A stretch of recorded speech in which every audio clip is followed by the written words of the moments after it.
आहे।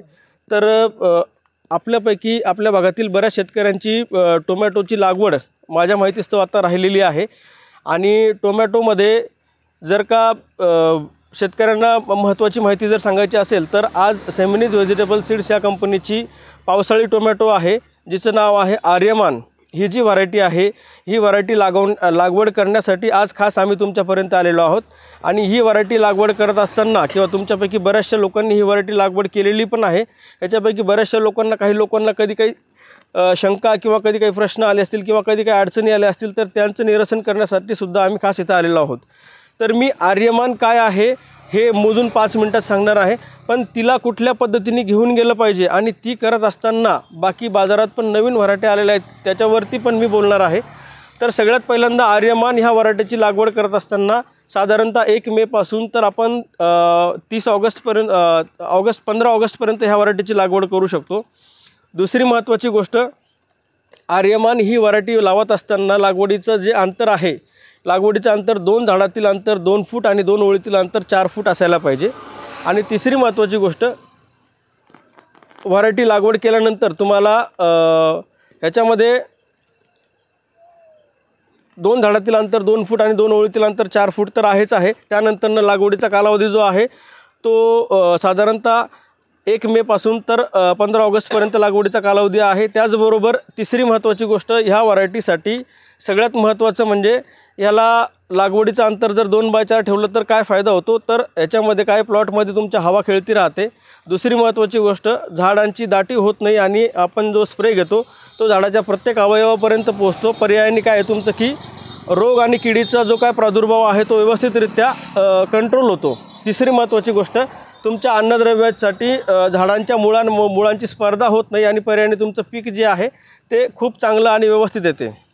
आता आर्यमान लावत असताना आम्ही एक त्रिसूत्री कार्यक्रम राबवलेला आहे। तो त्रिसूत्री कार्यक्रम म्हणजे काय, म्हणजे जेणेकरून बऱ्याचशा लोकांच्या शंका किंवा समस्या असतात किंवा काही लोकांना अडचणी पण आल्यात की बाबा आर्यमानमध्ये फळाची साईज लहान होते, तर याच्यासाठी आपल्याला काय करायचं आहे, सगळ्यात महत्त्वाचं म्हणजे तुमचा जो काय बेसल डोस आहे ह्या बेसल डोसमध्ये एकरी 100 किलो पोटॅश टाकायचे।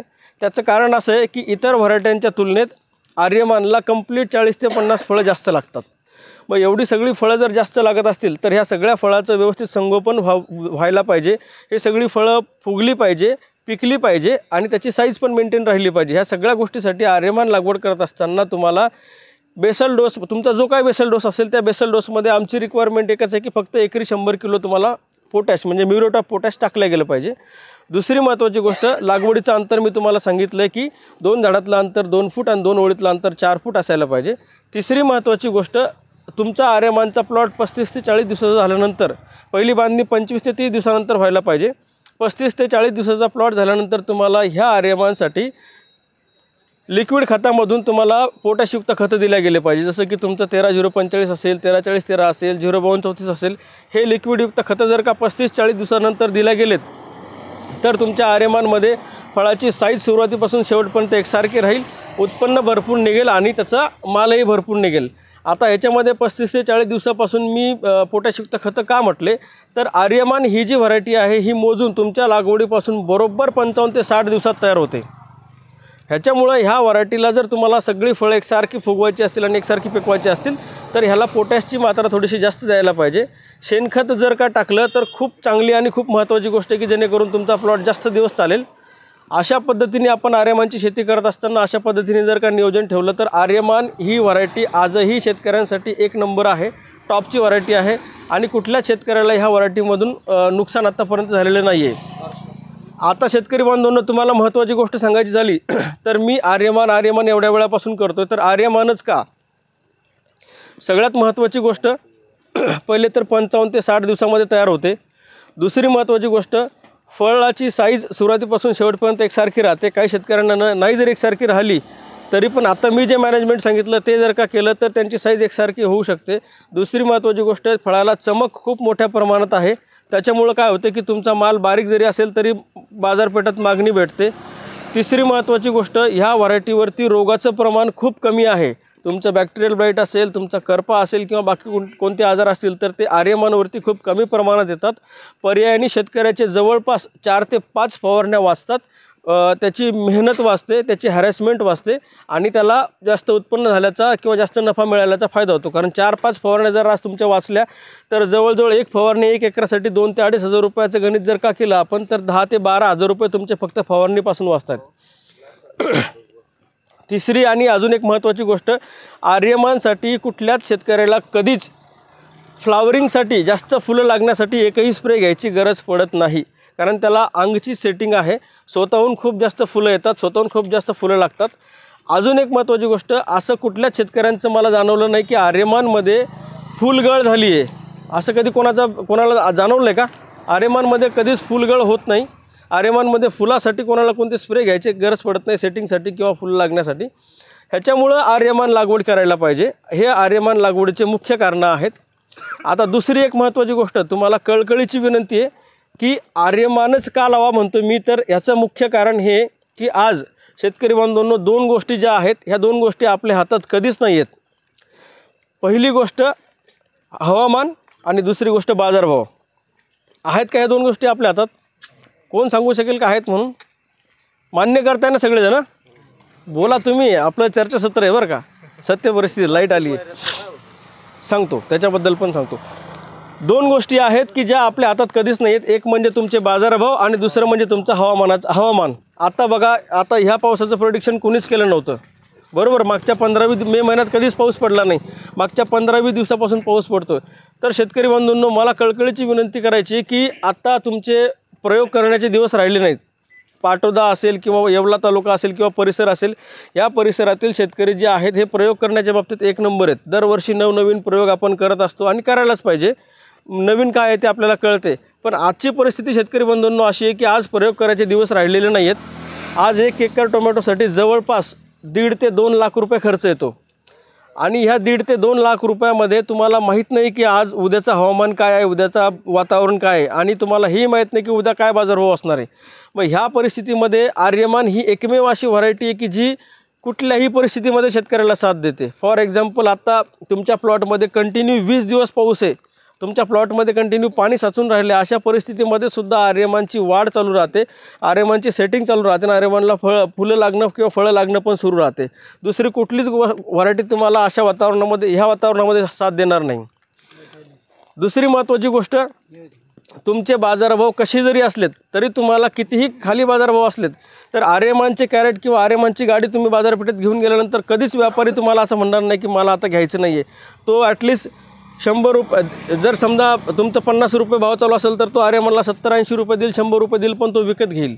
100 रुपये बाजारभाव असेल तर त्याला 80 रुपये देईल पण तो आर्यमानला कधी वापस पाठवणार नाही. तर शेतकरी बांधवांनो, कळकळीची विनंती आहे, प्रयोग करायचे दिवस नाही आहेत. आत्ता जी व्हरायटी तुम्ही मागच्या 3-4 वर्षापासून बघताय, ज्या व्हरायटीने शेतकऱ्यांना भरपूर फायदा करून दिला आहे, ज्या व्हरायटीनी कुठल्याही वातावरणामध्ये शेतकऱ्याला साथ दिली, अशा व्हरायटीचं नाव आहे आर्यमान. दुसऱ्या नवीन कुठल्याच व्हरायटीकडं किंवा त्यांच्या प्रलोभनाकडे न वळता तुमचं जे तुमच्या हातातलं आहे किंवा जे तुम्ही मागच्या 3 वर्षापासून 4 वर्षापासून बघत आलेत त्याच व्हरायटीकडे जा आणि तुमचं भरभरून उत्पादन करून घ्या, तुमचा फायदा करून घ्या आणि नुकसान होण्यापासून जर आपण आपल्या स्वतःला टाळू शकतो किंवा वाचवू शकतो. आता कुणीतरी मगाशी प्लॅस्टिक व्हायरसचा विषय काढला होता, तर ह्याच्यामध्ये मला सांगायला आवडेल की व्हायरस, त्याच्या नावातच व्हायरस आहे. मग तो कोरोना व्हायरस असो, HIV व्हायरस असो, प्लॅस्टिक व्हायरस असो, कुठलाही व्हायरस असो, व्हायरसला कुठल्याच व्हायरसला, म्हणजे मोकळं सांगायचं झालं तर कुठल्याच व्हायरसला औषध नाही कुठल्याच कंपनीकडं. व्हायरस हा व्हायरस आहे, तो आल्यानंतर कुणाचं काही चालत नाही. त्याच्यासाठी आपल्याला काय उपाययोजना करायच्या, तर व्हायरस कुठलाही येत असताना तो काही डायरेक्ट आपल्यावरती येत नाही, त्याच्यामागं काहीतरी कारणं आहेत. समजा कोरोना आला तर तो कशामुळं आला, कुठल्या तरी एका विषाणूमुळं आला, बरोबर. त्याच्यामध्ये शेतकऱ्यांना काय माहिती, लोकांना काय माहिती सांगितल्या गेली की बाबा तुम्हाला नाकाला तोंडाला मास्क लावा, 2 फुटाचं अंतर ठेवा किंवा सुटसुटीत राहा, पौष्टिक आहार खा. ह्याच्यामुळं काय झालं की बऱ्याच लोकांची हेल्थ सुधारली, बऱ्याच लोकांना फायदा झाला, बरेच लोक वाचलीत. त्याच पद्धतीने हा जो प्लॅस्टिक व्हायरस आहे त्याला CMV म्हणतात, म्हणजे कुकुंबर मोझॅइक व्हायरस आहे. या व्हायरसमध्ये काय आहे की ह्याच्यामध्ये याचा जो व्हेक्टर आहे मेन, की तुमचं थ्रिप्स असेल किंवा पांढरी माशी असेल किंवा रस शोषणाऱ्या किडी असतील, मावा असेल, फुलकिडी असेल, ह्याच्या माध्यमातून तो व्हायरस तुमच्या झाडावरती येतो आणि पांढऱ्या माशीच्या माध्यमातून तो तुमच्या एका झाडावरून दुसऱ्या झाडावरती पसरतो. ह्याच्यामध्येच जर का आपल्याला व्यवस्थित त्याचा बंदोबस्त करता आला जसं की तुमचं येलो स्टिकी ट्रॅप तुमच्या प्लॉटमध्ये लावणं किंवा समजा फॉर एक्झाम्पल थ्रिप्स पांढऱ्या माशीसाठी किंवा रस असणाऱ्या किडींसाठी वेळोवेळी चांगल्या फवारण्या घेणे किंवा चांगले स्प्रे घेणं, ह्या जर का गोष्टी आपल्याकडून वेळोवेळी तो यायच्या आधी किंवा ते थ्रिप्स पांढरी माशी आल्यानंतर जर का प्रॉपर पद्धतीने त्याचं कंट्रोल झालं तर निश्चितच तो प्लास्टिक व्हायरस असेल किंवा दुसरा कुठलाही व्हायरस असेल त्याला अटकाव घालण्यासाठी आपण 100% प्रयत्न करू शकतो. तर अशा पद्धतीचं व्हायरसचं नियोजन काय आपण ठेवलं तर निश्चितच त्याच्यापासून पण आपण आपलं पीक वाचवू शकतो. ह्याच्या व्यतिरिक्त अजून कोणाच्या काय मनात काही शंका आहेत टोमॅटो संदर्भात किंवा स्पेशल आर्यमान संदर्भात? बऱ्यापैकी मी मुद्दे कव्हर करण्याचा प्रयत्न केला, पण पुढे जाण्याच्या आधी आर्यमानमध्ये जर काही शंका असतील तर त्या प्लीज विचारा. नाही ते ना लवाळा असल्यामुळे ना रोग जास्त येतो. लवाळ म्हणजे लवाळा गवत. हां हां हां ते डोक आउट करून शेतकरी मल्चिंग मधून निघत बाहेर. आता त्याचं पण नियोजन 100% आपल्या हातात आहे. कीटकनाशक जास्त मारला.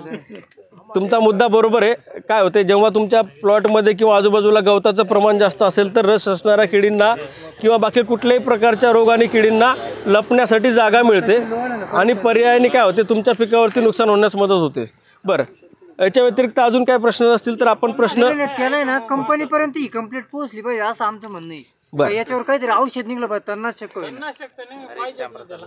लवाळ्यासाठी भरपूर सारे औषधं आतापर्यंत बाजारात आहेत बरं का. हो नाही नाही नाही नाही बघा विषय काय होतो, आता आपण माहिती घेतोय कशाची? टोमॅटोची. बरोबर. लवाळा हे जे आहे हे गवत आहे, हे तुम्ही कंट्रोल करू शकता तुमच्या पद्धतीने. बरोबर आहे. याच्यावर पण माहिती सांगेल, पण आपलं संपल्यानंतर मी तुम्हाला औषधं लिहून देतो असं काही नाही. बरोबर.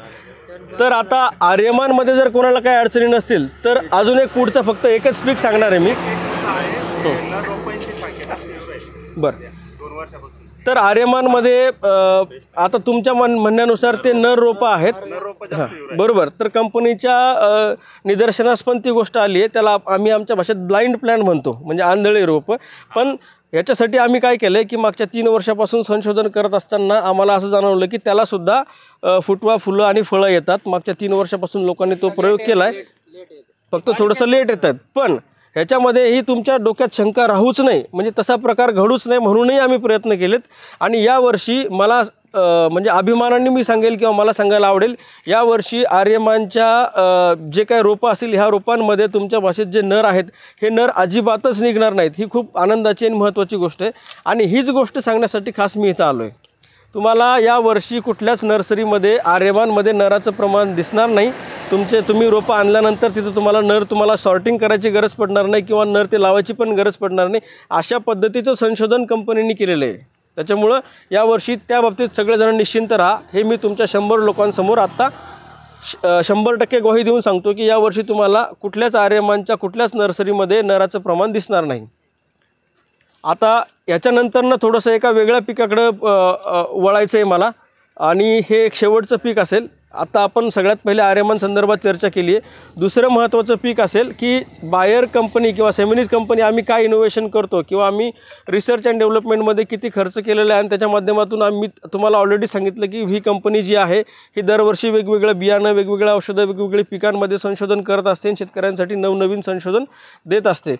तर ह्याच माध्यमातून सेमिनीज व्हेजिटेबल सीड्स आणि बायर क्रॉप सायन्स या कंपनीनी एक असं पीक आणले की जे पीक तुम्हाला आर्थिकरित्या फायद्याचं असेल आणि दुसरी महत्त्वाची गोष्ट तुमच्या जमिनीची पोत सुधारून देण्यास मदत करेल.